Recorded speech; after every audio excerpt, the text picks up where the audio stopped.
Coucou les amis, on se retrouve aujourd'hui pour une nouvelle vidéo et aujourd'hui on va parler des heures miroirs.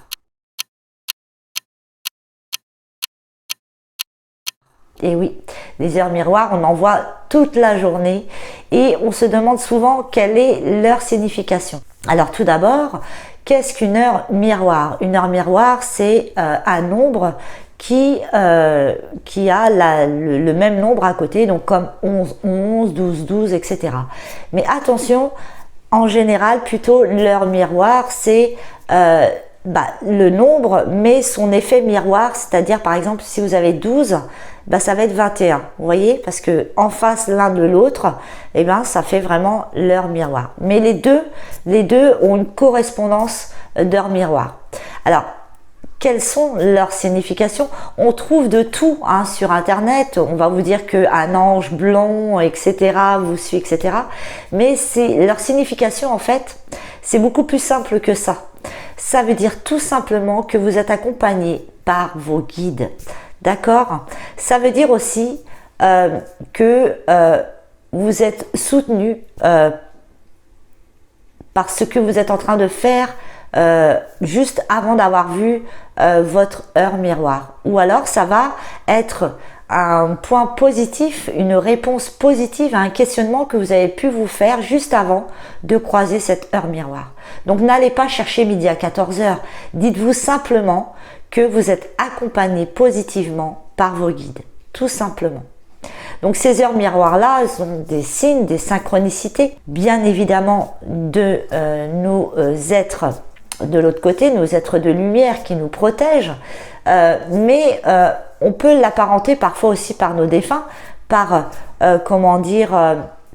un chiffre spécial qui a une concordance avec notre défunt, mais dans la généralité, on va plus associer ces heures miroirs au guide. Donc, ne dites pas « Oh mon Dieu, j'arrête pas d'avoir des heures miroirs, il va m'arriver quelque chose ». Pas du tout, c'est simplement pour vous rassurer, pour vous dire que vous êtes accompagné dans la démarche que vous êtes en train de faire, dans l'épreuve que vous êtes en train de vivre. C'est un petit coucou de l'univers, de vos guides, positif, tout simplement pour vous dire que vous n'êtes pas seul. Alors bien sûr, comme je disais tout à l'heure, lorsqu'il y a des chiffres qui sont répétitifs, c'est qu'il y a un sens. Et ce sens-là, c'est pas en allant chercher une signification qui a été donnée par autrui qui va forcément vous apporter la réponse. Il faut vraiment aller chercher la signification du nombre ou du chiffre à travers la numérologie parce que ça a beaucoup de sens. Chaque chiffre a une résonance, a une énergie et il faut vraiment aller chercher plutôt cette signification-là pour justement vous apporter une réponse un peu plus ciblée sur cette heure miroir que vous avez pu avoir.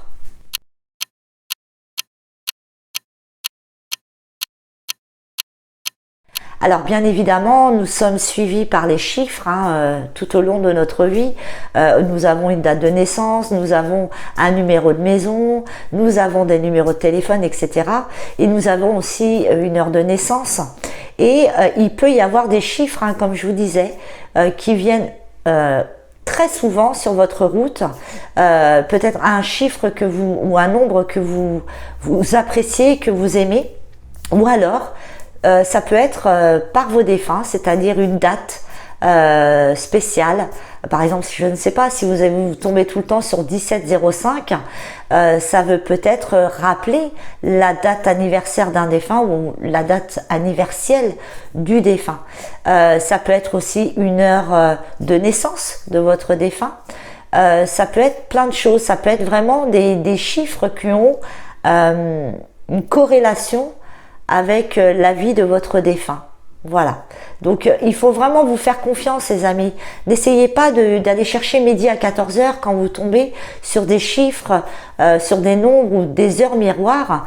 Allez à l'essentiel. Et puis surtout, rappelez-vous que la première pensée que vous avez lorsqu'il s'agit d'un défunt, c'est la personne qui vous envoie vraiment le signe. Alors, faites-vous confiance et faites-leur confiance. Je vous dis à bientôt pour une autre vidéo.